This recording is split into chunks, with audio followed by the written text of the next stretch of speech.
안녕하세요. 김호준입니다. 추경 예산에 대해 야당은 추경 요건이 되지 않는다면 반대합니다. 요건이 안 된다는 건 전쟁, 재해, 경기 침체, 대량 실업, 남북관계 등의 중대 변화에 해당이 되지 않는다는 겁니다. 그러니까 가장 시급한 현안을 실업으로 규정하고 이를 국가 중대위기라고 여겨 추경 요건이라고 판단하는 현 정부의 자구 해석에 그 해석은 틀렸다고 동의하지 않는다는 겁니다. 그런데 그렇게 따지면 박근혜 정부 시절 모든 추경은 단 한 번도 요건이 안 됐습니다. 심지어 브렉시트를 명분으로 했지만 실제 브렉시트와 관련해 그 돈을 쓴 적도 없었죠. 그럼 요건 문제로 추경이 되지 않았던 적이 단 한 번이라도 있었던가? 없었습니다. 더구나 이번 추경은 국채 발행하는 것도 아니고 10조 이상의 초과 세수가 배경입니다. 불경기에 더 거친 세수로 그 불경기에 대처하는 건 원래 국가 재정의 임무입니다. 야당이 정말 문제 삼아야 할 것은 소득주도 성장이라는 문재인 정부의 정책적 본질이죠. 정부 차원에서 한 번도 시도되지 않았던 정책입니다. 그러니까 그런 정책으로 소득 재분배만으로 지속 성장은 가능한지, 그 한계와 약점은 뭔지 따지고 보완하게 만들어야죠.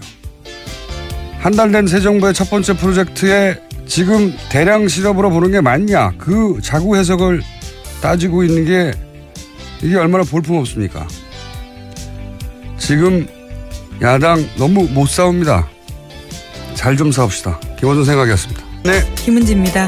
네. 야당이 잘 못 싸워서 제가. 어제부터 계속 걱정을 하고 계신 것 같아서요. 아니, 이게 이제 잘 싸워야 서로, 시사 방송도 할 말이 많고요. 저희도 먹고 살고 그렇거든요. 근데 이게 설득력이 떨어지는 쟁점으로 자꾸 싸우니까.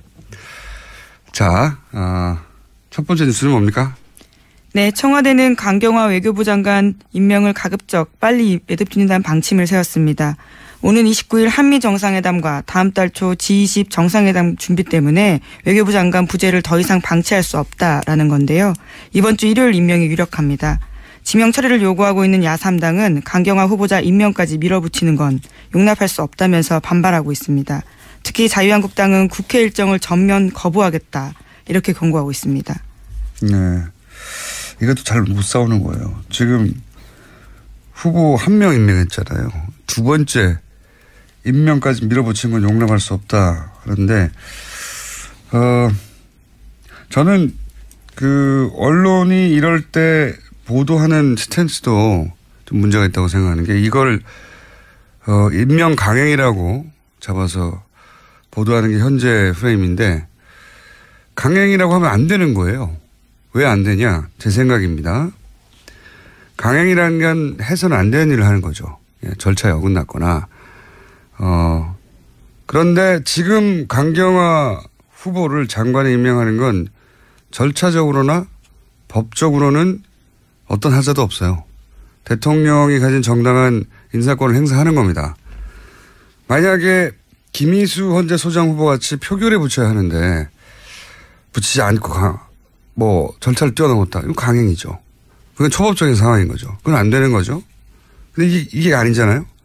대통령이 국회에 이 사람 어떤가요? 하고 대중 눈높이에서 검증을 요청하고 청문을 하는 게 그런 거잖아요. 국회는 이 사람 정도면 괜찮다, 아니면 이 사람 문제 있다 하고 의견 제시를 하죠. 근데 장관의 경우에는 거기까지가 국회의 권한이에요. 그 이상의 권한은 법적으로 정해진 게 전혀 없어요. 그다음부터는 대통령 임명하면 되는 겁니다. 지금까지도 그래왔었고요. 네. 네, 전 정부에서도. 그래서 그동안 보고서 채택이 안 돼도 임명을 해버린 거죠. 그 인사청문회가 도입된 이후에 그럼에도 불구하고 낙마한 경우는 그 인사에 대해서 워낙 여론이 안 좋다. 부정적 여론이 60% 이상, 70% 이상 되고 찬성이 10%밖에 안 된다. 그런 경우에 여태 딱 3명이 낙마했어요. 그러니까 법적으로는 대통령 인사권이지만 야당이 이렇게 문제 지적을 하는데 여론이 거기에 동조하는 거죠. 이 사람은 정말 문제가 있네. 그러면 그런 여론 때문에 대통령이 처리한 케이스 딱 3번 있었던 거예요. 그것도 법적으로는 안 해도 되는데 국민 여론을 그렇게까지 거스르면서 이제 임명을 하면 대통령 자신의 지지율이 떨어지거든요. 그래서 국정 동력도 상실되니까 뭐 그래도 임명해 버리는 경우도 많이 있었지만 딱 3명 낙마했는데 이번엔 여론도 60% 이상이 임명을 찬성합니다. 그럼 이 상황에서는 거꾸로 국회가 억지를 부르는 거예요. 대통령의 정당한 인사권 행사를 하려고 하는데 여론도 그걸 지지하고 있는데 그걸 못하게 하는 거죠. 파국이라며. 그런데 이 상황에서 임명하는 게 어떻게 강행입니까? 강행이라고 그 프레임을 잡으면 안 되는 거고요. 현 정부를 상대로 야당이 여론조사에서 진 거예요. 그럼 대통령의 합법적, 절차적 문제없는 임명권을 인정해야 하는 겁니다. 예. 이걸 강행이라고 하면 안 되는 겁니다. 제가 보기에는 그래요. 이게 습관적으로 야당이 반대하면 강행이라고 하는데 뭐가 강행이죠? 야당이 잘 못 싸운다고 저는 봅니다. 계속해서. 예. 여론조사에서 지고 있고 여론조사에서 지고 있는 이유를 잘 모르는 것 같아요. 자, 다음 뉴스는요. 네, 어제는 전현직 인권대사 등 10명이 강경화 외교부 장관 후보자에 대한 지지 성명 발표했습니다.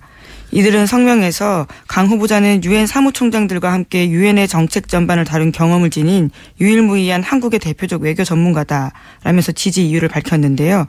이번 성명에는 초대 인권대사를 지낸 박경서 동국대 석좌교수, 또 이석태 전 인권대사, 이정훈 현 북한 인권대사 등 10명이 참석했습니다. 저는 강경화 후보는 참 이상한 케이스라고 봐요. 이례적이고. 유엔 인권대사들이 이제는 다시 지성명한 거잖아요. 외교부 노조로 출발해서 외교부 장관들도 하고 그다음에 유엔 대사들도 하고 굉장히 전례를 벗어난 전문가 영역에서는 우리 언론에서 잡아내지 못한 강경화 후보의 경쟁력을 받거나 실력을 그들 사이에서 인정받는 부분이 있거나 이런 게 아니겠나 생각이 들거든요. 너무 이례적이어서. 근데 이제 너무 알려진 바가 없어요. 이분이. 생각해 보니까. 주로 외국에서 활동하다 보니까 그런 네. 점이 좀 있을 텐데요. 왜 이런 분들이 자꾸 지지선언을 이례적으로 하는지는 임명되고 나면 꼭 제가 인터뷰를 해봐야 되겠습니다. 뉴스공장에 초대해서. 이상한 케이스라서. 임명되느냐 안 되느냐보다 저는 강경화 후보 자체에 대해서 궁금해졌어요. 예. 왜 이럴까요, 이분들이? 궁금하지 않습니까? 여러 차례 러브콜 보내줘서 꼭 인터뷰하셨으면 좋겠습니다. 물론 지금 한미 정상회담이랑 G20 등이 남아있긴 한데요. 그 그러니까 사이에. 예. 한미 정상회담 끝나자마자 저희하고 인터뷰 좀 하자는 얘기예요. 아니, 개인적으로 굉장히 신기합니다. 이런 일이 벌어지는 게. 특정 장관 후보가 이런 전방위적인 지지 선언을 공개적으로 받는 게 처음이라서. 자, 다음 뉴스는요. 네, 안경환 법무부 장관 후보자의 저서가 논란 중입니다. 왜곡된 성의식 담았다라는 비판을 받고 있습니다. 안 후보자는 데이트 폭력에 대해서 언급하면서 남성의 폭력적 행위를 정당화하진 않았지만 폭력을 동원해서라도 최종 목적을 달성하고 싶은 것이 사내의 생리다라는 식의 남성의 행위를 생물학적 본능으로 표현한 부분이 나옵니다. 법무부 장관으로서 이 같은 성의식과 여성관이 적절하냐라는 지적이 나오고 있습니다. 그렇군요. 이번에 책에서 이런 걸 썼다는 거죠? 네, 어제부터 계속 화제가 되고 있습니다.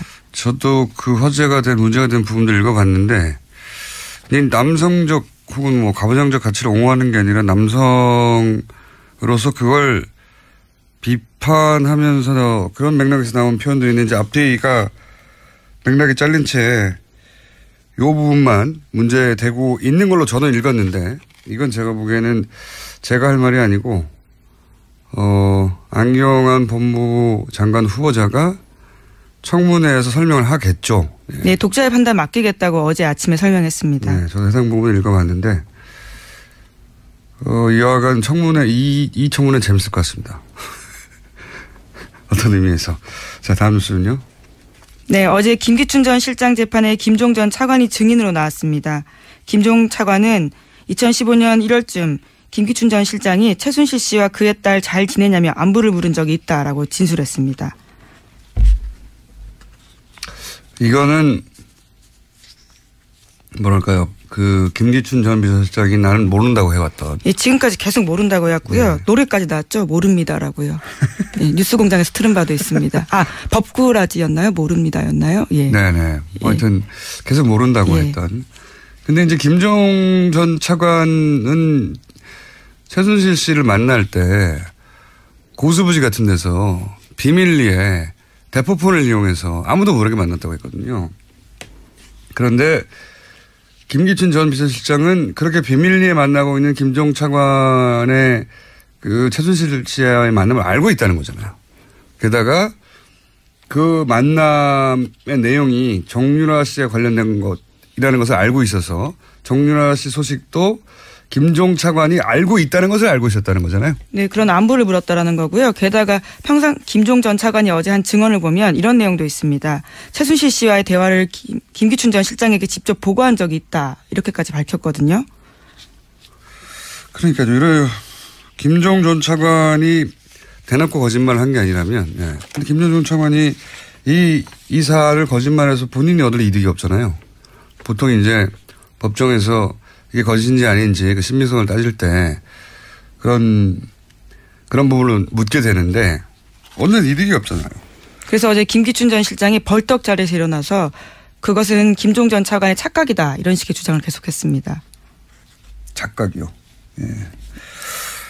어쨌든 김종 전 차관의 증언에 비춰보자면 모른다는 건 말이 안 되는 것이고 그게 이제 본인이 워낙 주장해왔던 모른다는 사실과 배치되기 때문에 반론을 펴는 거겠죠. 네.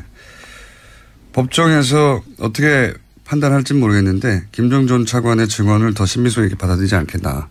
저는 정황이 그렇습니다. 그런 증언이 나왔다는 거고요. 자, 다음 뉴스는요. 네, 법원이 재판을 중계방송할 수 있게 허가하는 게 좋을지에 대해서 대법원 산하 법원행정처가 판사들에게 설문조사했습니다. 그에 대한 답변이 나왔는데 1,000명이 넘는 판사들이 참여했고 재판 과정 일부 혹은 전부를 중계하자란 판사가 680명이 넘었습니다. 그러니까 전체 67%가 찬성을 한 겁니다.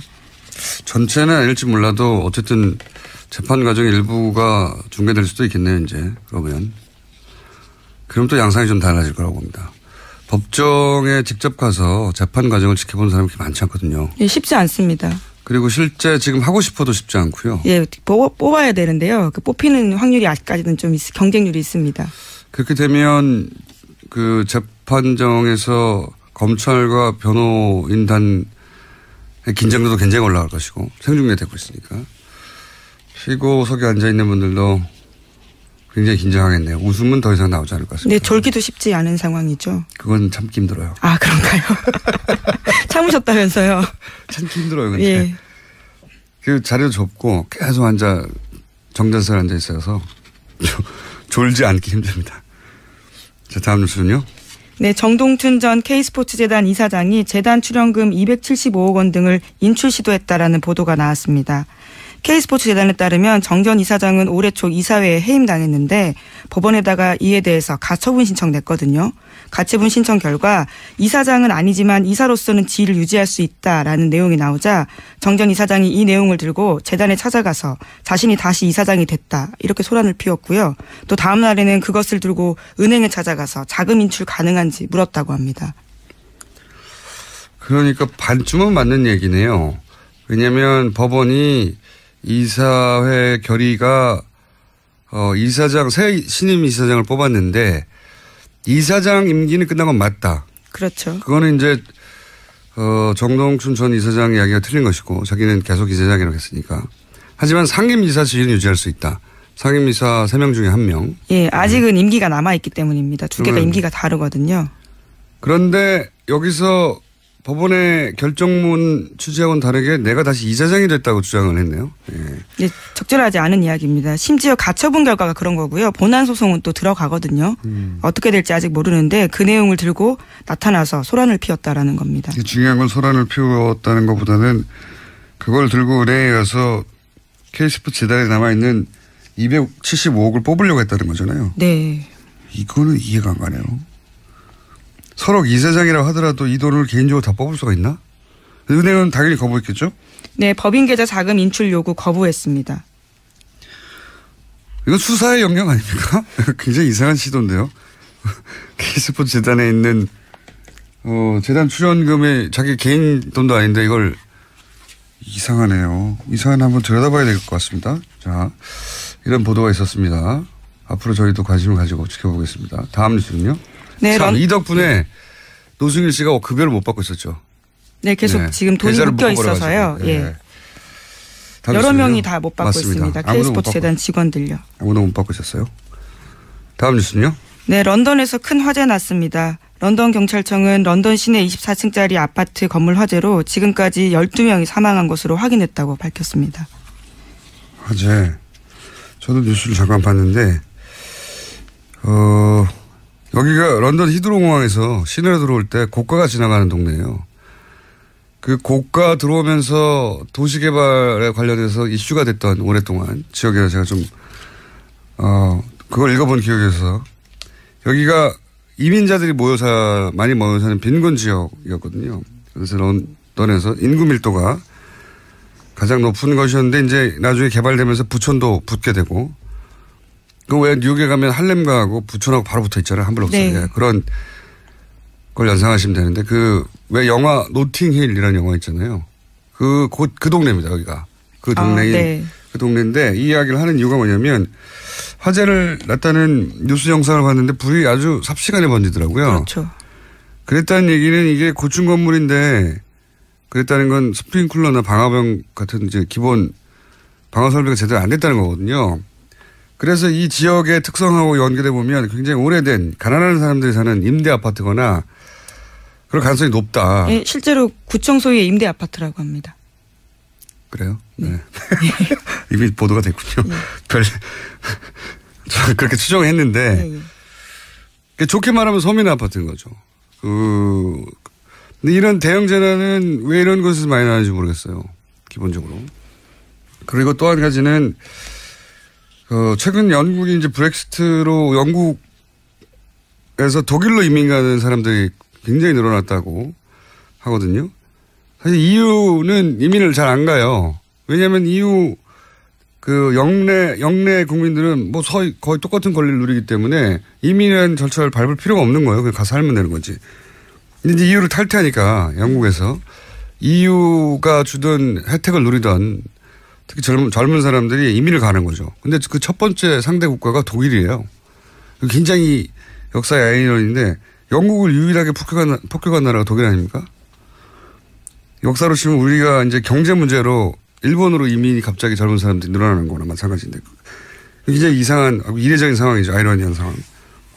그리고 이제 런던 테러도 이어지고 이런 화재도 나고 총체적으로 영국이 우리가 생각했던 그런 가장 최선진국 지위에서 몰락해 가고 있는 흉흉한 분위기죠. 그런 징후로 읽혀져서 제가 언급을 좀 해봤습니다.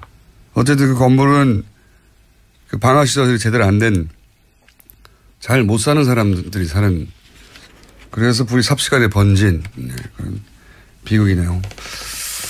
자, 제목 정도 하나 더 읽을 수 있을 것 같습니다. 네, 닷새 만에 세월호 3층에서 뼈 한 점이 추가 발견됐다고 합니다. 그렇군요. 이 문제는 저희가 따로 한번 다뤄야 되겠어요. 종합해가지고 워낙 띄엄띄엄 발굴되고 있고 그리고 현재 수습 상황도 굉장히 문제가 많다고 해요. 예. 열악한 부분도 클 때고요. 네, 굉장히 열악하고 그리고 하청, 재하청을 거쳐서 작업 환경도 굉장히 나쁘고 그렇다고 합니다. 날씨가 또 더워지다 보니까요. 더 힘들어지는 상황이라고 합니다. 자, 오늘은 여기까지 해야 될 것 같습니다. 지금까지 시사인의 김은지였습니다. 감사합니다. 주정의 임무입니다. 야당이 정말 문제 삼아야 할 것은 소득주도 성장이라는 문재인 정부의 정책적 본질이죠. 정부 차원에서 한 번도 시도되지 않았던 정책입니다. 그러니까 그런 정책으로 소득 재분배만으로 지속 성장은 가능한지 그 한계와 약점은 뭔지 따지고 보완하게 만들어야죠. 한 달 된 새 정부의 첫 번째 프로젝트에 지금 대량 실업으로 보는 게 맞냐 그 자구 해석을 따지고 있는 게 이게 얼마나 볼품없습니까? 지금 야당 너무 못 싸웁니다. 잘 좀 싸웁시다. 김원준 생각이었습니다. 네. 김은지입니다. 네. 야당이 잘 못 싸워서 제가. 어제부터 계속 걱정을 하고 계신 것 같아서요. 아니, 이게 이제 잘 싸워야 서로, 시사 방송도 할 말이 많고요. 저희도 먹고 살고 그렇거든요. 근데 이게 설득력이 떨어지는 쟁점으로 자꾸 싸우니까. 자, 첫 번째 뉴스는 뭡니까? 네, 여태 딱 3명이 낙마했어요. 그러니까 법적으로는 대통령 인사권이지만 야당이 이렇게 문제 지적을 하는데 여론이 거기에 동조하는 거죠. 아, 이 사람은 정말 문제가 있네. 그러면 그런 여론 때문에 대통령이 철회한 케이스 딱 3번 있었던 거예요. 그것도 법적으로는 안 해도 되는데, 국민 여론을 그렇게까지 거스르면서 이제 임명을 하면 대통령 자신의 지지율이 떨어지거든요. 그래서 국정 동력도 상실되니까 뭐 그래도 임명해 버리는 경우도 많이 있었지만 딱 3명 낙마했는데 이번엔 여론도 60% 이상이 임명을 찬성합니다. 그럼 이 상황에서는 거꾸로 국회가 억지를 부르는 거예요. 대통령의 정당한 인사권 행사를 하려고 하는데 여론도 그걸 지지하고 있는데 그걸 못하게 하는 거죠. 파국이라며. 그런데 이 상황에서 임명하는 게 어떻게 강행입니까? 강행이라고 그 프레임을 잡으면 안 되는 거고요. 현 정부를 상대로 야당이 여론조사에서 진 거예요. 그럼 대통령의 합법적, 절차적 문제없는 임명권을 인정해야 하는 겁니다. 예. 이걸 강행이라고 하면 안 되는 겁니다. 제가 보기에는 그래요. 이게 습관적으로 후보를 장관에 임명하는 건 절차적으로나 법적으로는 어떤 하자도 없어요. 대통령이 가진 정당한 인사권을 행사하는 겁니다. 만약에 김희수 헌재 소장 후보 같이 표결에 붙여야 하는데 붙이지 않고 절차를 뛰어넘었다. 이건 강행이죠. 그건 초법적인 상황인 거죠. 그건 안 되는 거죠. 근데 이게 아니잖아요. 대통령이 국회에 이 사람 어떤가요? 하고 대중 눈높이에서 검증을 요청하고 청문회라는 게 그런 거잖아요. 국회는 이 사람 정도면 괜찮다. 아니면 이 사람 문제 있다. 하고 의견 제시를 하죠. 근데 장관의 경우에는 거기까지가 국회의 권한이에요.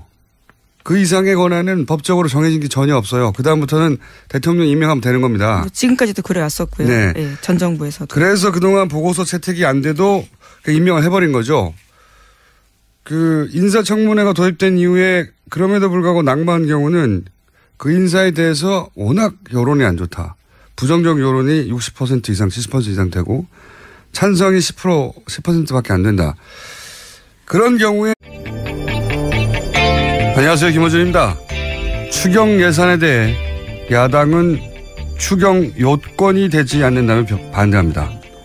요건이 안 된다는 건 전쟁, 재해, 경기 침체, 대량 실업, 남북관계 등의 중대 변화에 해당이 되지 않는다는 겁니다.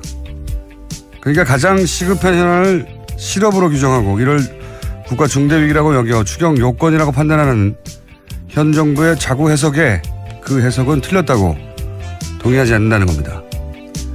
그런데 그렇게 따지면 박근혜 정부 시절 모든 추경은 단 한 번도 요건이 안 됐습니다. 심지어 브렉시트를 명분으로 했지만 실제 브렉시트와 관련해 그 돈을 쓴 적도 없었죠. 그럼 요건 문제로 추경이 되지 않았던 적이 단 한 번이라도 있었던가? 없었습니다. 그보다 이번 추경은 국채 발행하는 것도 아니고 10조 이상의 초과 세수가 배경입니다. 불경기에 더 거친 세수로 그 불경기에 대처하는 건 원래 국가 네, 청와대는 강경화 외교부 장관 임명을 가급적 빨리 매듭짓는다는 방침을 세웠습니다. 오는 29일 한미 정상회담과 다음 달 초 G20 정상회담 준비 때문에 외교부 장관 부재를 더 이상 방치할 수 없다라는 건데요. 이번 주 일요일 임명이 유력합니다. 지명 처리를 요구하고 있는 야3당은 강경화 후보자 임명까지 밀어붙이는 건 용납할 수 없다면서 반발하고 있습니다. 특히 자유한국당은 국회 일정을 전면 거부하겠다 이렇게 권고하고 있습니다. 네, 이것도 잘 못 싸우는 거예요. 지금 후보 1명 임명했잖아요. 두 번째 임명까지 밀어붙인 건 용납할 수 없다. 그런데 저는 그 언론이 이럴 때 보도하는 스탠스도 좀 문제가 있다고 생각하는 게 이걸 임명 강행이라고 잡아서 보도하는 게 현재 프레임인데 강행이라고 하면 안 되는 거예요. 왜 안 되냐? 제 생각입니다. 강행이라는 건 해서는 안 되는 일을 하는 거죠. 절차에 어긋났거나. 그런데 지금 강경